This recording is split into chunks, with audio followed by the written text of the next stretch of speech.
या चांदी के लोटे से या पीतल के लोटे से या प्लास्टिक के लोटे से या कांच के बर्तन से जल चढ़ाने से आयु छिन्न होती है। क्या समाप्त होती है? आयु। और सूर्य नारायण भगवान को अगर तांबे के लोटे से जल दिया जाता है तो आयु की वृद्धि होती है, और दिन भर में अगर कोई काम अटकने वाला है तो वो काम का रास्ता खुल जाता है और शरीर की बीमारी समाप्त हो जाती है। शरीर की बीमारी समाप्त हो जाती है। 2 तारीख को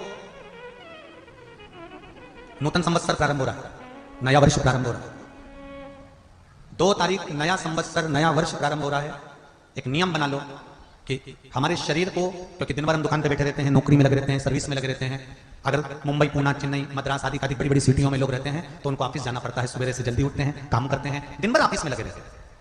व्यापार करने वाला व्यक्ति व्यापार करता रहता है, नौकरी करने वाला व्यक्ति नौकरी करता रहता है, धंधा करने वाला व्यक्ति धंधा करता रहता है, ठेला चलाने वाला, गाड़ी चलाने वाला गाड़ी चलाता रहता है। घर की माताओं को एक नियम नए संवत्सर से चालू कर देना चाहिए। क्या नियम? क्योंकि जान है तो जहान है। बोलो सही है कि गलत है? शरीर में रोग आ गया, बीमारी आ गई, और तुमने 5 लाख रुपए महीना भी कमाया, मान लो, एक सरल भाषा में समझ लो, 5 लाख रुपए महीना तुम कमा रहे हो, 4 लाख रुपए महीना तुम कमा रहे हो, और शरीर में बीमारी आ गई। अब वो 5 लाख रुपए तुम्हारे कमाए हुए किसी काम के हैं क्या? हॉस्पिटल में जाओगे, दवाई में, गोली में, जांचों में, वो समाप्त होते चले जाएगा। तुमने कमाया किसके लिए था? अपने बच्चों के लिए। मेहनत किसके लिए करी? अपने बच्चों के लिए।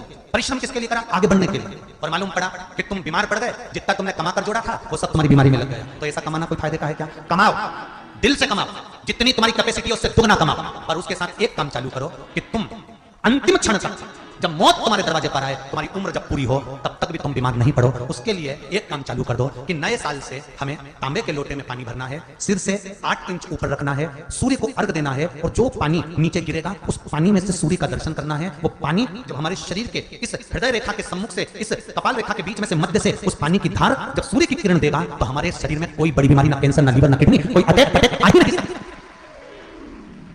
मेरा बच्चों से भी निवेदन है कि आप अपने पापा से कहो, आप अपनी मम्मी से कहो, और बड़ों से निवेदन है वो अपने बच्चों से कहो।